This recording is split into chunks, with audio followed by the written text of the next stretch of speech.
Look what's hiding underneath those leaves.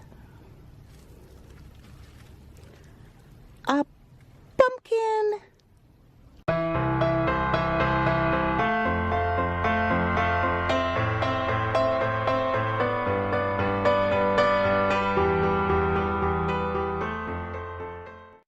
Good morning. It is another beautiful morning. And I am so sorry, but I just have to come out and check on that pumpkin every single morning because it's just so exciting to me. You got to remember, I didn't plant that pumpkin. I just set a little tiny pumpkin outside and it started to grow in the springtime. And that's how that all came about. Anyways, I hope that you will join me for my day. I have a wonderful dinner that I'm planning on making for my husband. I think you're going to like the recipe. So anyways, I'll talk to you in just a little while. The recipe is called Pastitsio, and it doesn't take that many ingredients that you wouldn't have on hand, except for one.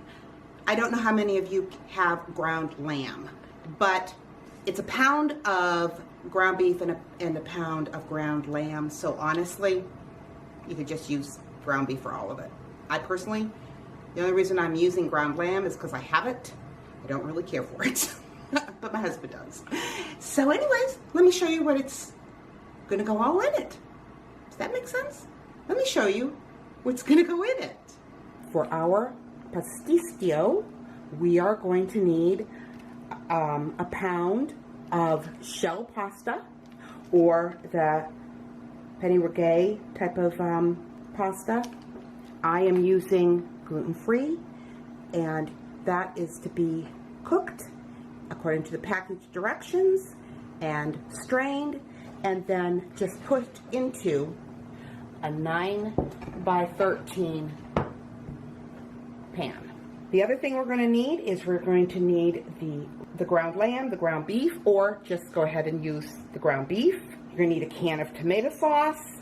You're going to need a yellow onion, 2 cloves of garlic that has been minced, some olive oil, some Parmesan cheese, and some salt, half a teaspoon of ground cinnamon, a pinch of cayenne pepper, a half a cup of butter, and 3/4 cup of flour, 2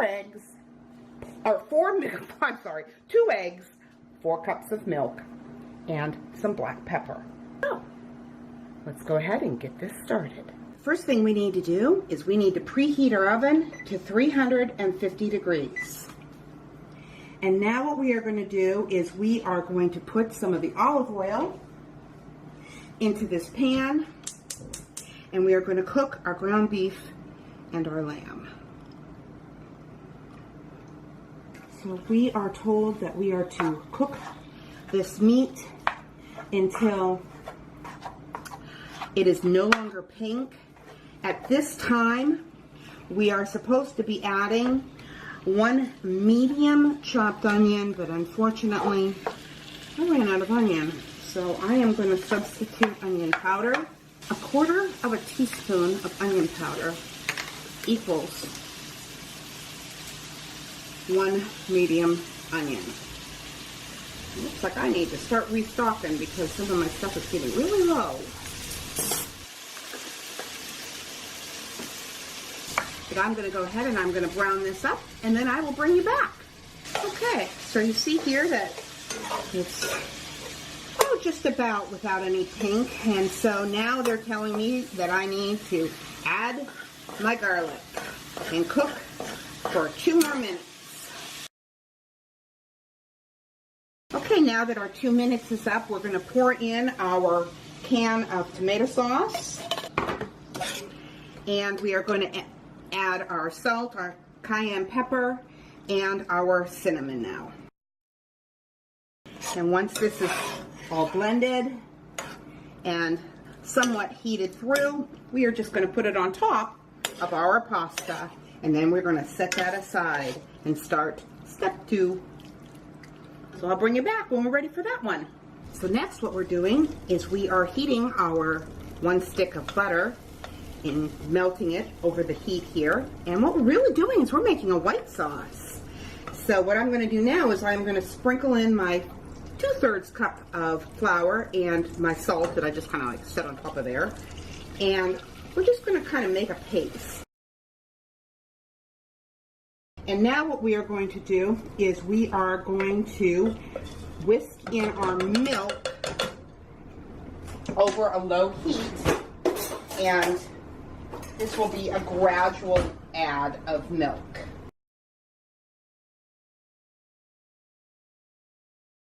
And we're just going to cook this till it starts to thicken up a little bit. In the meantime, what I did while I had the camera off and I was cooking that meat is I whisked the 2 eggs into my 2-cup measure, because what we're going to do is we're going to be adding the eggs to this, but in order to make that easier, we're going to take 1/3 cup of this once it is thickened, put in there, then whisk it up, then add it back in. It just ensures that everything is going to be blended well. Okay, so this is thickened up nicely, and so what I'm going to do is I'm just going to take 1/3 cup of this, and I am going to put it into my eggs here and whisk this up. And once this is combined, we're just going to get it to a very nice little simmer and simmer it just for a couple minutes. And at this time, we were also to add 1/2 teaspoon of pepper.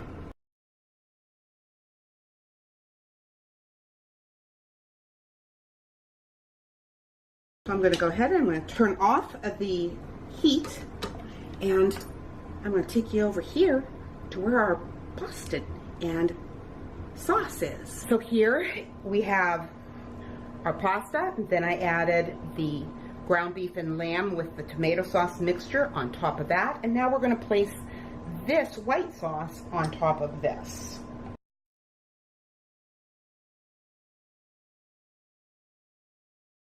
Then we are going to take our Parmesan cheese and just put it on top.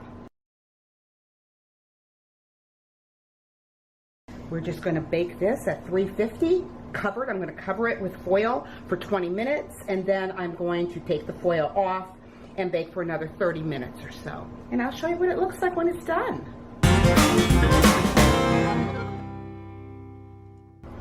Today's devotion is in Ephesians chapter 3, verse 17.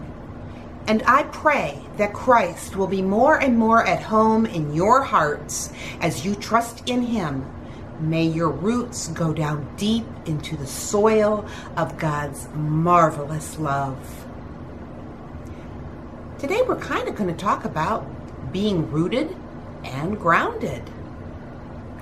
And our verse is telling us that our roots need to go down deep in the love of Jesus Christ. The analogy of roots helps us to better understand, because a tree draws nourishment and moisture from the soil by its roots, because that's its source of life. The roots also anchor the plant to the ground. Otherwise, the tree would just fall over or blow away. Likewise, we need to be nourished in the love of Jesus, who is our life-sustaining power and our stability. John 15:4 tells us, "Abide in me and I in you, as the branch cannot bear fruit by itself unless it abides in the vine. Neither can you unless you abide in me."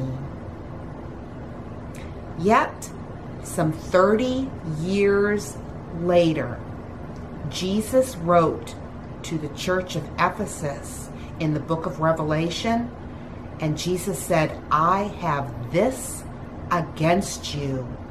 You have left your first love."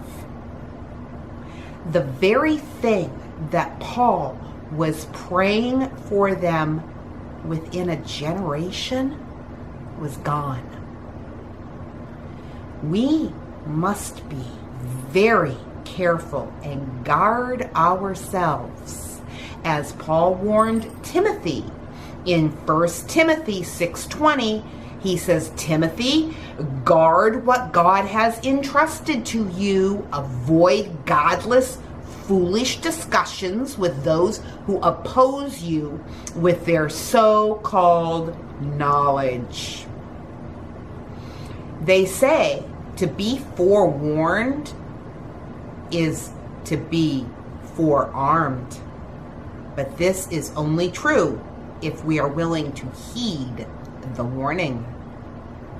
We are told in our verse to let our roots go down deep into God's love, because love truly is the foundation of Christianity. Jesus said, "By this shall men know that you are my disciples, that you love one another." Because without this type of love, all our spiritual confessions are meaningless. And it's not just verbalizing. There are many people who know the right things to say. They have that spiritual jargon down to a pat. The problem is, it's just words. To hear some people talk, you would think that they were spiritual giants. However, 1 John chapter 3 verse 18 says, "Let us not love in word or tongue, but in deed and in truth. And hereby we know that we are of the truth and shall assure our hearts before Him." And with that, I want to remind you, life happens. Let's enjoy it. And a point for each of us to ponder: the reality of our Christian faith is proved by our love. For we know that we have passed from death into life because we love the brethren. And note the word brethren. It doesn't say the world. God bless, and I will talk to you tomorrow.